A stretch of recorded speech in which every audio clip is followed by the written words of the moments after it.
Back in 1909, the Arizona Gazette published an article that almost no one talks about anymore. And the headline was Explorations in Grand Canyon. Remarkable finds indicate ancient people migrated from the Orient. An explorer named G.E. Kincaid, who was allegedly funded by the Smithsonian Institution, claimed that he discovered a hidden cave system in the Grand Canyon filled with Egyptian artifacts. And we're talking like statues of Osiris, hieroglyphs, mummified bodies. Kincaid reported massive chambers carved into the rock, lined with mysterious symbols, altars, basically what appears to be like a temple structure built into the rock. And he said that the entire place felt like it was built for a ritual. Ritual. Again, sounds familiar, right? Now,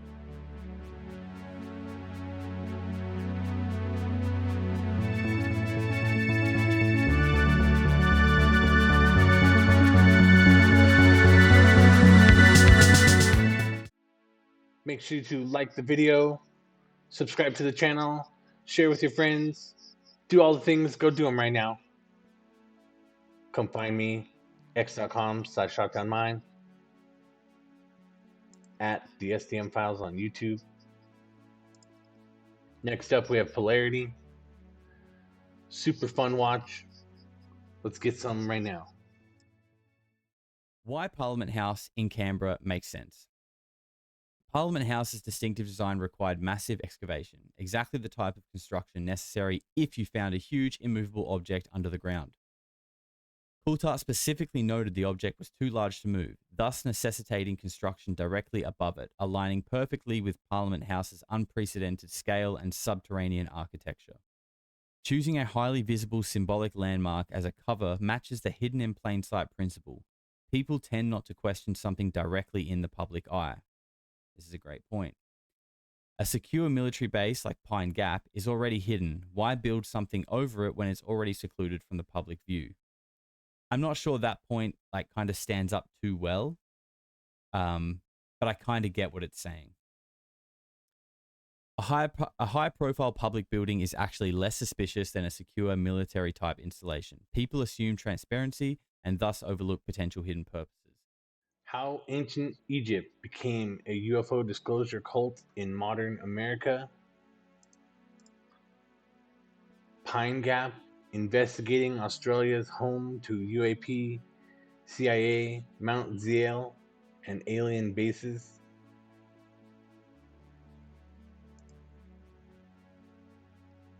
Update. I got a weird email about Ross Coulthart buried UFO mystery.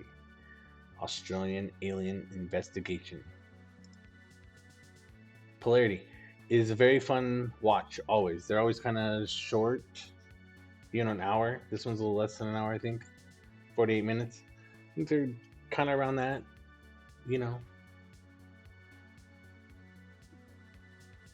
This one, I got a weird email about Ross Coulthart buried UFO mystery. He got an email from someone else saying,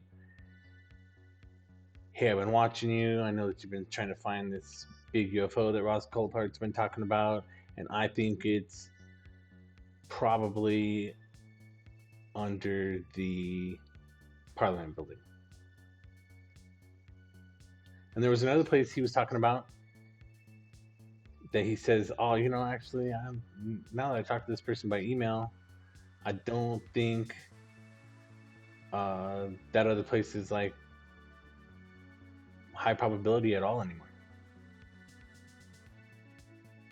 And kind of by the end of this video, he's pretty all in on Ross Coulthart's big giant UFO being under the Parliament building in Australia.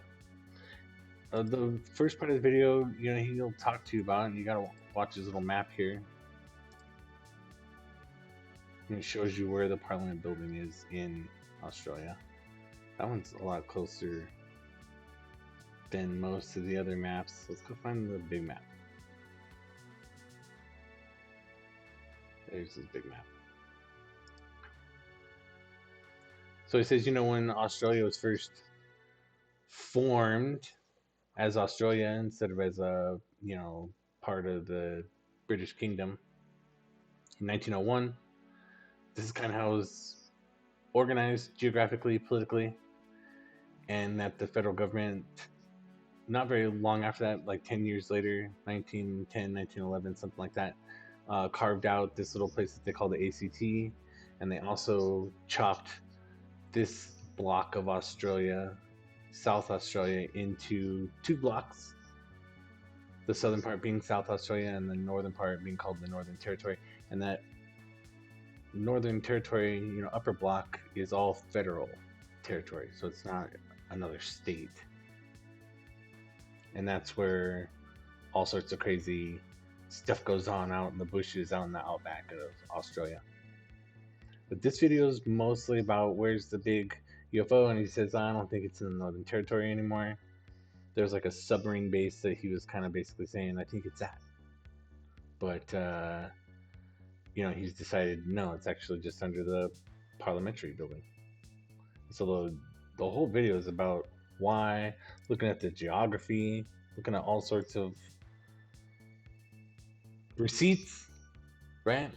How much steel was brought in there, how many hours and how much machinery was paid for to build the new Parliament House, and that there's tunnels in the capital city that they've set up that go from the old Parliament House to the new Parliament House and other parts of the city into this big complex that has everything, all the foreign stuff, all the CIA stuff, all the Five Eyes stuff, and that what you see above ground is got to be less than 10%, probably even less than 1% of what's really going on underneath that place, and that underneath all that is a UFO. He's got a cool part in here where he looks at the catacombs underneath the Capitol buildings, the catacombs that they call the cathedrals, and he says, that's where they made it look like they stopped building. They run out of money and stopped building, and instead underneath that or beyond that is all the secret stuff. So he's got this the second video here about Pine Gap, which is basically a big forest area in that Northern Territory.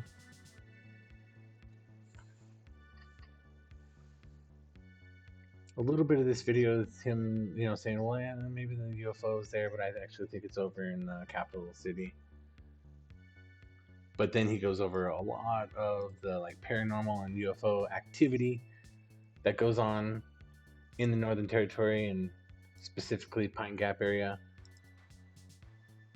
There's funny parts here throughout where he talks shit about the Pine Gap show on Netflix, mostly because he says the Australian accents are stupid. And then you can't even watch the thing because the Australian accents are so terrible. And whenever I hear people talking Australian, I kind of feel the same way usually, but he's an Australian guy saying that, so that's why it's funny. So this hour here is on. That was a funny chapter. CIA's coup on Australia's Prime Minister. So he says that since the 50s, that Australia has been owned and controlled by the CIA.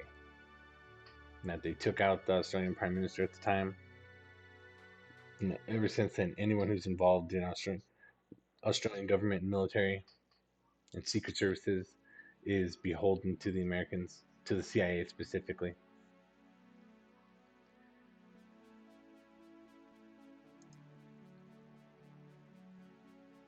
Has a lot to say about what he is sure is not just a American CIA secret bases going on in the Northern Territory, because he's pretty sure there's an alien base there also that's been there forever.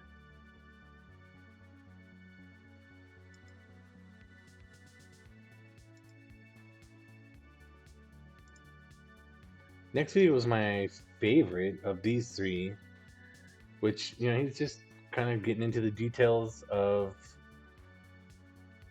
ancient Egyptian cults making their way through history into the Nazis and then into America via World War II and Operation Paperclip and Antarctica and etc. And then, then he wants to talk about CIA and NASA's involvement with all those Nazis.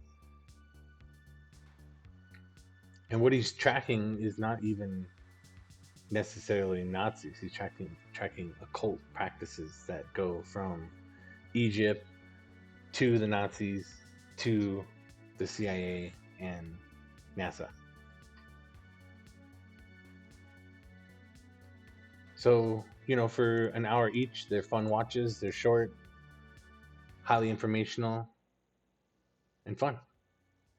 For ufology students, probably, we definitely call it all required reading, especially since it's so easy. It's easy and fun. We'll call it required.